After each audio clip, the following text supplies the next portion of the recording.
Hello everyone, I really hope you're all doing well today. I hope you had a lovely weekend. I have not made a video like this in a while, but I've spent the last few months kind of downsizing and refining my plant collection, so I thought this was a good time to make a video on plants that I will not be buying again. I've actually still got a few of them in my collection now, some that I am about ready to part with, so I will talk you through those as and when we get to them. But first, if you're new here, hi, my name's Claire and this is Yoli. I make videos all about houseplant care, sharing tips and tricks I've learned over the years to help keep your plants happy and healthy. And I always really love to talk through these kind of things with you. It makes me feel like less of a bad plant parent and more of a productive plant parent. So yes, I hope you enjoy it. Let's get into it.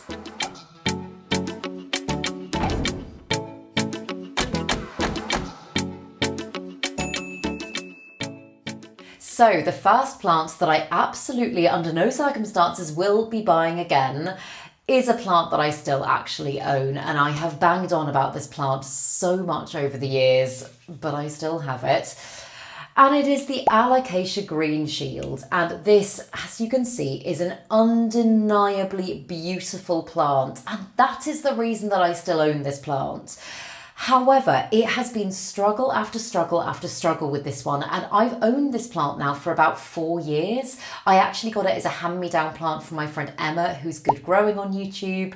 As I say, about 4 years ago when I was living back at my mum's house. So yeah, about 4 years. And she wasn't getting on great with the plant at the time. And she said to me, she was like, would you like to give it a go? I think I'm about done. And I just saw the foliage and knew that on the whole, I was pretty good with Alocasia. And I was like, yeah, absolutely, I'll take that off your hands. And initially I loved it, and it gave me a few new leaves, and it kind of cycled a little bit, like as it is right now. Older leaves were dying back. It typically only had like 1 or 2 leaves at one time. But I was like, that doesn't bother me because it's so beautiful. And with all of my other alocasias, I've been able to figure out a way to get them to stop, although they will always cycle to some degree, like stop the dramatic cycling so that I can get like a good 5 or 6 leaves at least on them at one time. Whereas, as I say, this one is always just 2 or 3, and the second the third pops up, the oldest one dies back, and there's just been nothing really that I've been able to do to stop that. I've played about with different substrates, I've played about with different fertilizers, I've really honed in on the different balances of nutrients that this plant supposedly needs. I've upped its light, I've upped the humidity, I've done all the right things again and again and again.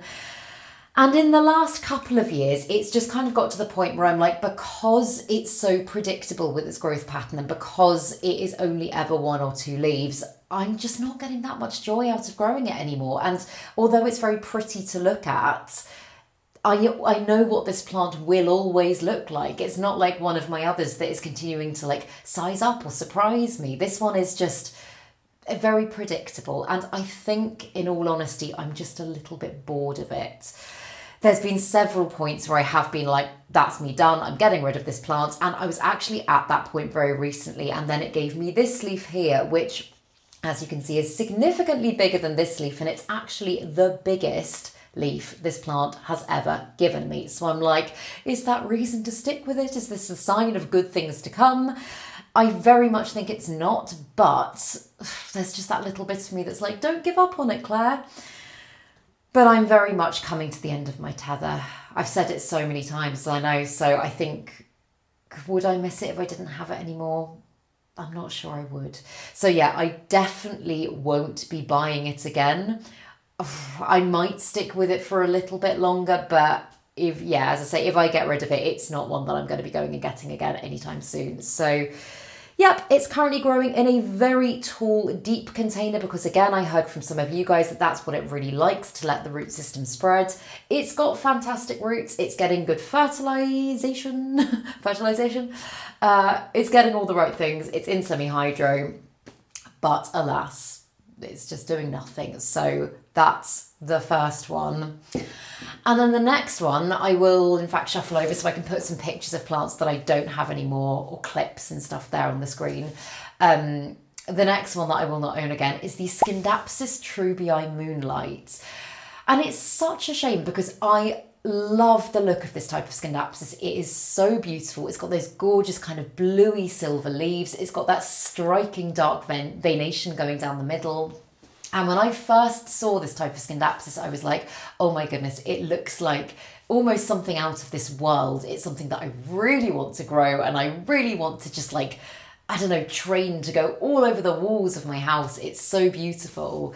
However, it behaves very differently to any other type of Scindapsus I've ever grown, and I really, really struggled with this one. Again, the last time I owned this plant was, when I got rid of this plant, I think was about 1.5 to 2 years ago now. In fact, what am I talking about? It was way longer than that. Oh God, probably 2 to 3 years ago, because again, I was back at the flat. I think it was fairly early on when I was living at the flat. And it basically was just giving me one leaf every 6 months or something. And I was like, this is ridiculous. It's a genus that is typically very fast to grow. However, it is so slow. And I repotted it at one point, and I found that there was not just like, you know how you can get netting around the roots sometimes? It wasn't netting. It was actually like a metal pot that had been put around it as a plug plant. And I was like, oh my God. So I cut that pot off, and I was like, that's obviously the reason that the plant hasn't been growing. But despite removing that and giving it, I think, another 6 to 8 months, the plant still did nothing. So again, by the end, I just was so frustrated with it that I was like, I'm done. I'm not doing that plant again, which, as I say, is a shame because it's another one that's really, really beautiful. If I could find a way to make that plant a little bit, I don't know, I guess I just want to say rewarding, a little bit more rewarding to grow and faster. I want it to be a bit faster. Then I think I would give it another go. But yeah, I cannot see that being a plant that I rush out to buy again anytime soon. I miss the look of it, but I don't miss the growing experience of it. And then the next couple that I've got on my list, I've grouped these two together. They're the same genus, and even though they're not the same species of plants, they look quite similar, and I owned them at around about the same time. So I have grouped together the Philodendron Sodoroi Af and the Philodendron Marmay. And again, these are two beautiful, beautiful plants. I'll talk about, in fact, I will put a picture of the Philodendron Sodoroi Af on the screen so that you can see that, or a clip of mine. And then I will put a picture of the Marmay on screen so that you can see that, because as I say, they present quite similarly. Both of them are crawling plants, and for me, that's a bit of a no-no. I don't see myself, just in general, I don't actually see myself going out and buying any crawling plants at any point soon, just because they take up so much space. Currently, I've got one crawling plant in my collection, which is my Philodendron Dean McDowell. I grow it in a big long trough planter, and although it looks nice like that, and the plant has been, up until recently, has been happy like that, I'm like, where do you put it? It's something that takes up an obscene amount of room, gets very big very quickly, and yeah, just for that's one reason why crawling plants are a no-no for me. Also, their planters can be quite prone to toppling over, which is what happened with my Dean McDowell recently. But with both the Sodoroi Af and the Marmay, my main reason for not having those types of plants again is the fact that they were so prone to pests, like more so than any other type of philodendron that I've owned. I've actually got the, this is the Majestic here, which again actually at this stage presents quite similarly to both of those plants. And again, I chopped this one up completely because it was riddled with pests. Some plants are just more susceptible than others, but the Marmay is actually, I believe, the first plant that I ever found spider mites on. And I don't know if I ever really got them gone. I feel like it was more just maintenance. And it got to the point with both of those plants where I was just like, it's not worth it anymore for me. Like, although I will occasionally get a really big, beautiful leaf, most of them are just unfurling, looking bedraggled and unhappy and a bit beaten up, and it just wasn't giving me any grower satisfaction. Again, I know I'm using the word rewarding left, right and centre in this video, but the reward became next to none compared to the drama. And caring for plants is supposed to be fun, and when it stops becoming fun, or if a plant is giving you more grief than not, and it doesn't feel like an exciting challenge anymore, it just feels like a constant battering, that is when I will usually part ways with a plant. And I have a feeling my Philodendron Mame actually died. I don't think I gave that one away. My Sodoroi Af, what did I do with that actually? Did I give that away? I think I might have chopped it up into chunks and given it away. It was so long ago, I actually can't remember. But yeah, they're two plants that I look at the foliage of regularly and I think, oh my God, that's beautiful. And then I go, oh, actually, no, I wouldn't do it again. So yeah, those two are a big no-no for me. And the next one that I've got on my list is another one that I have still got in my collection. And I know some of you will be quite sad to hear me say that I don't want this plant anymore, because this is actually one that I am 100% going to get rid of. And it is my Hoya Caudatus Sumatra. I know it's a Hoya that loads of people really love. It's not that it's not even doing well for me. It's just one that I've really, really gone off. I used to absolutely love the kind of weird and wonderful kind of prehistoric looking Hoyas. And there's some that I still do. But with this one, there's just something about it that just isn't grabbing me anymore. Like every time I look at it, I'm just a bit like, oh, I don't know. I had it in my living room window behind the sofa, and I actually moved it outside. Whenever I move a plant outside, I always need to kind of check in with myself and be like, why are you doing that? Because a lot of the time I put things outside that I just don't want to see in the house anymore. And that was the case with this one. But yeah, I was looking at it behind the sofa and I was just like, I really am not enjoying looking at you. Sometimes a plant can go from being one that I really quite enjoy to one that almost like repels me. I know that might be a weird thing to say, but it just is one that I'm like, no, I don't want it anymore. I really don't even want it in my space anymore. And it's quite a dramatic reaction. But yeah, I know that this is a plant that a lot of people do want. It is fairly easy to grow. It has been fast. I don't know if it's been, I guess for a Hoya, it's been quite fast to grow. It's been one that can take a lot of neglect, because especially recently I have really, really been neglecting it. It's got some lovely kind of sun stress on some of the leaves. It's definitely not a bad plant, and it is a plant that at points I've really enjoyed growing, but yeah, I just don't like it anymore. I really don't like it. So I don't have much other reasoning. Also, like, all of its tendrils are just a bit straggly, and like I've got it on a trellis and it's not really taken, and yeah, I've just gone completely off it. And that happens sometimes with plants. Like, I'm trying to think if I've ever got a plant that has been like my favourite plant ever that I've then gone off. Or actually, there has been the Begonia Sinbads, for different reasons, but that one, again, I'll put a picture or some clips on the screen. That's one that at some points on my channel over the years I have raved about. It's been one of my favourite begonias ever. It's beautiful. I was obsessed with that plant. And then it just started looking really raggedy, and I chopped it back so many times. I did all I possibly could to try and get that plant back to looking healthy and lovely. I have in fact still got some cuttings of it. And the reason that I haven't rushed to pot the cuttings back up is because I'm just like, no, it's going to make me sad again, because it's just going to look straggly and horrible. So yeah, it does just happen. It just happens, and that's fine. It always makes me a little bit sad, because I'm like, the joy of growing that plant when it was like at its peak was so lovely. But yeah, no, very much done with the Sinbad, I think. Oh my God, I should have put that one on this list. Yeah, I think I'm done with the Sinbad for the time being, and very much done with the Caudatus Sumatra. But then the next one that I had on my list was another philodendron. And you know what? I've kind of noticed over the last 6 months or so, in fact, since being here, that I'm really not that philodendron focused anymore. And like, don't get me wrong, there are still some that I really do love, but the ones that I love tend to be the ones that are a bit more kind of like self-heading, don't need moss poles quite so much, are more just ones that I can grow and enjoy without them taking up like an obscene amount of room. And the next one, as I say, I know I'm getting distracted and going on a tangent, but the next one I had on my list was the Philodendron Brandtianum. And again, this is a philodendron that at times over the years in the past I have really, really loved. It's another one that's got that beautiful kind of bluey silver foliage to look at. It is gorgeous. But I, again, just didn't have the best luck with it. I think I had my Brandtianum for about 3 years maybe.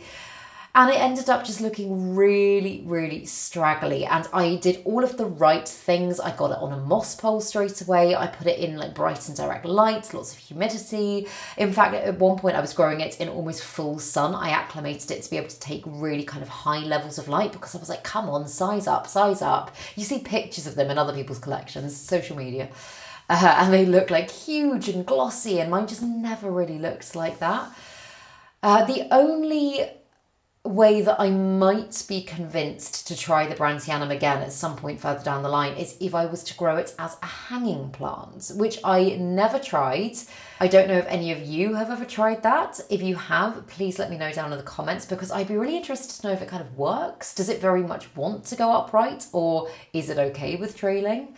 Because yeah, as I say, the foliage is stunning, but there was nothing I could do to get it to size up. It was so much work that I was putting in to a plant that just wasn't really giving me much back. And again, I just got very bored of it. I think the final straw for me with that plant as well is that it did get thrips. It got the juvenile thrips that again like get right into the cells of your plant, and every new leaf that was unfurling was just looking again very similar to what I was saying about the Marmay and the Soderoy Af. Was just really mottled and very unhappy looking, and so I chopped it back, and then I chopped it back again, and it was just throwing out weird and wonderful, or not so wonderful, just weird growth, and like teeny tiny leaves. And yeah, I really allowed myself to get to the point of almost hating that plant, which I don't think you should ever do. I can just be really bad at passing plants along to new homes sometimes, or if I'm at the end of my tether with something, even just binning it. I can be really bad at doing that. And so a lot of the time I will, in fact, God, I'm looking at a plant right now that I'm letting die outside.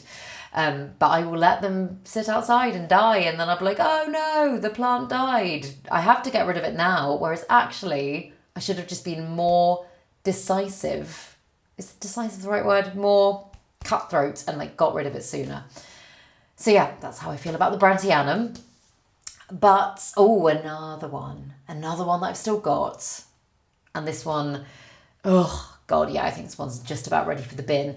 But when this plant is looking its best, it's a really beautiful plant. And it's actually one of the first, like, rarer plants that I owned. And it is the Aphelandra squarosa. And I'll put a picture there on the screen of what it looks like, what it can look like, and then I will show you mine. Mine is obviously not looking like that at all. It's looking very beaten up and not very happy.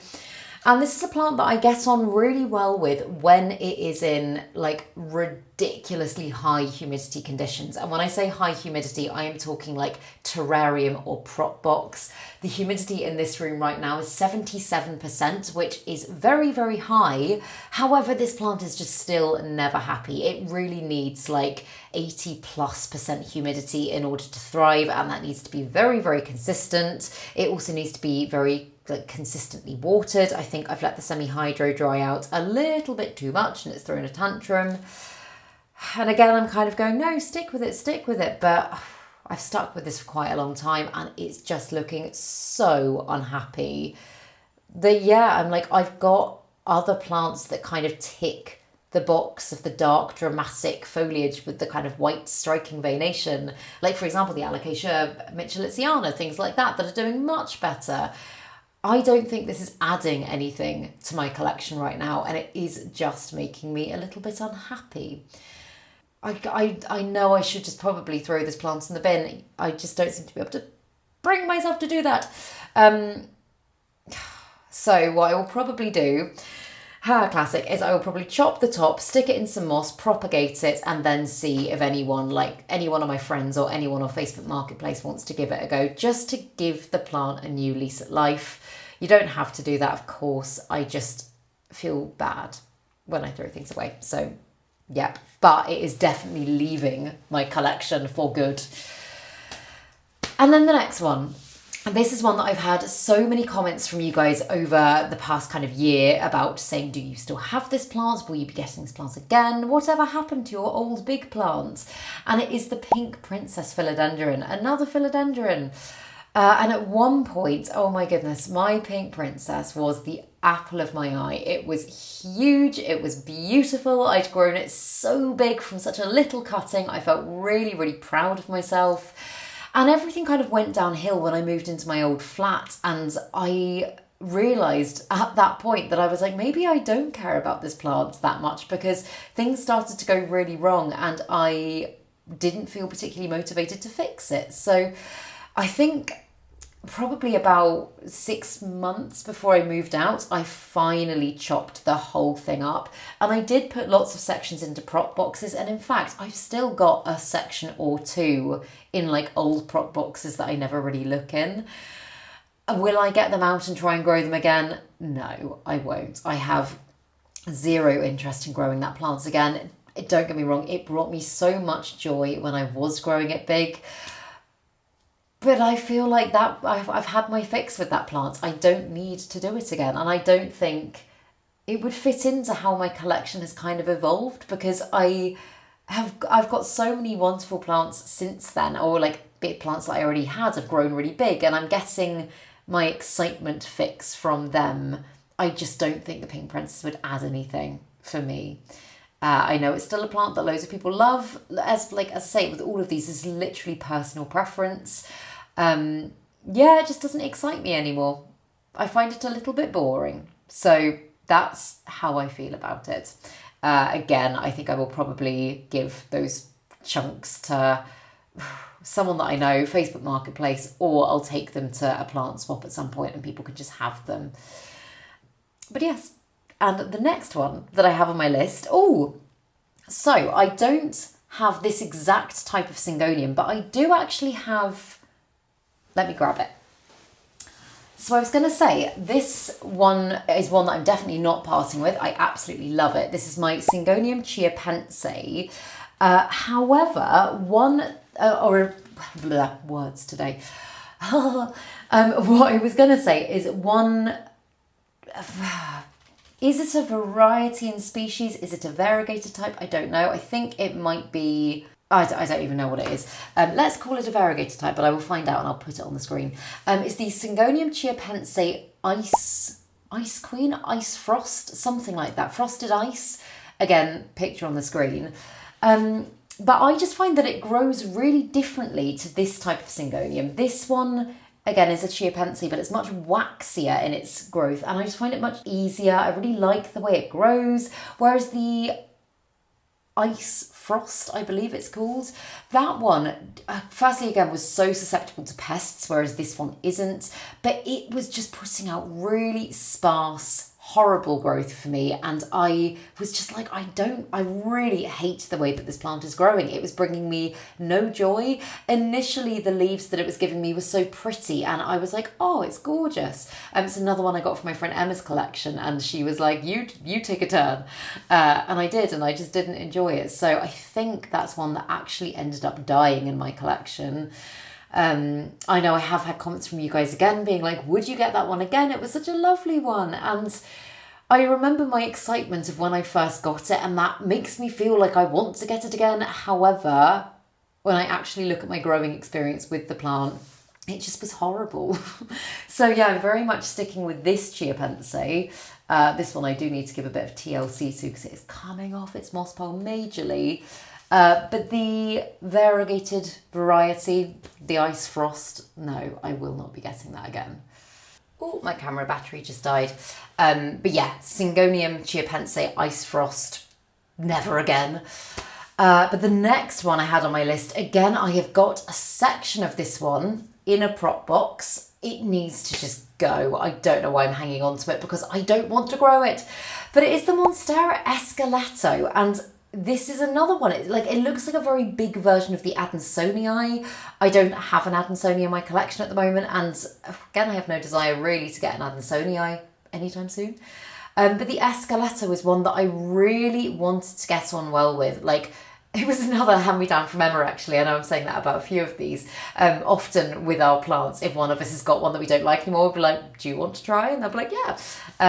But yeah, I really just didn't get on well with it. It gave me a couple of really beautiful leaves, and then it just started shooting off runners, and I was doing all of the things that I had kind of read online, and I'd like studied and researched about this plant. Again, I was moss poling it, it was high humidity, it was getting bright light, all the right nutrients, and I was like, why is it just giving me runners? So I chopped it back, I chopped it back, I chopped it back. I got many spent nodes on that plant because I chopped it back so much, and it got to the point where it started just shooting out these weird runners just kind of out of the base of the plant. And that is when I think I gave up on it the first time. And I mentioned in a video that I'd really struggled with it. And then one of you guys very kindly, actually a couple of years ago, or was it even last year? Oh, maybe it was last year. Brought me one to one of the plant swaps that I went to in London. They were like, I saw in your videos that you'd really been struggling with this plant. Try this one. And I was like, oh, thank you, another esqueleto. But I did really think at the time, okay, maybe this will be the turning point. Maybe this will be the time that I really figure it out. And I think sometimes certain plants are just not suited to certain people. And I just don't think that that's the plant for me. I really tried. And as I say, I haven't fully given up on it because I chopped it up. I gave some cuttings away to other people that I knew wanted the plant. And I did keep a section back for myself in the event that I wanted to try again with it at some point. But I have barely opened that prop box since I moved in here, which was 7 months ago now. And it's rooted into loads of things, hence why I'm not holding it up and showing you, because it's just rooted everywhere. And that needs to find a new home because I'm not going to grow that one again. It just gets me down, and again it makes me feel like I'm really bad at plants. And yeah, like I say, sometimes a certain type of plant will be really easy for some people, and I'm always up for a challenging plant or something that's going to kind of keep me on my toes. But there are some plants that are just not worth it for me. I don't know, like I'll just be like, even the growth that they give me isn't joyous enough for me to warrant growing them long term, you know. So yeah, that's one I will not get again. And then another one that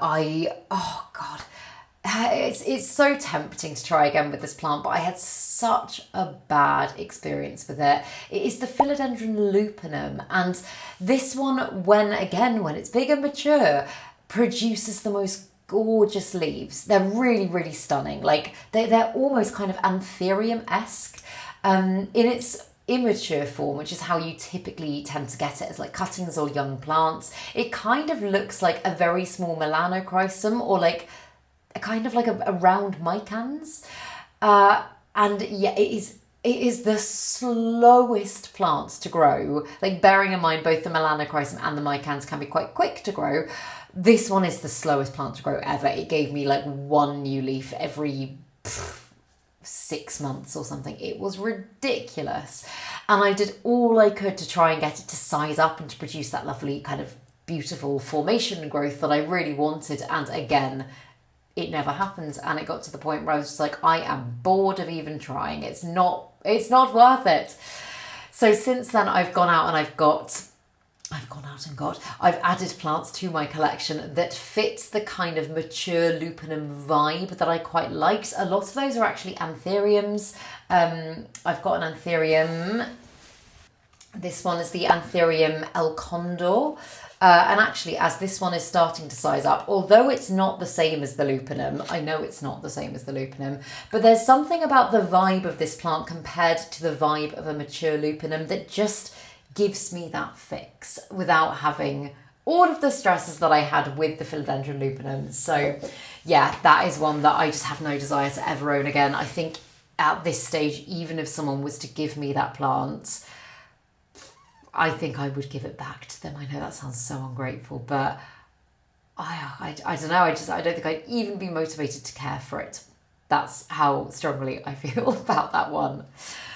But yeah, there are plenty of others as well. I have got other plants that I don't think I'll grow again. There's others even in my collection now that I'm like, if you die, I will not be replacing you. Whereas there's some that I'm like, I love you so much that if you were to die, I'd buy another one. But I'd be really interested to know what some of yours are. So please do let me know down in the comments below any plants that you've just had a really bad experience with, any that you just really dislike and wouldn't buy, or ones that you've owned and you know you wouldn't buy again. Do let me know. And yes, I feel like I was going to say something else, but I don't think I was. But yes, if you enjoyed this video, please make sure to give it a thumbs up, subscribe to my channel, have a lovely day, and I will see you in the next video.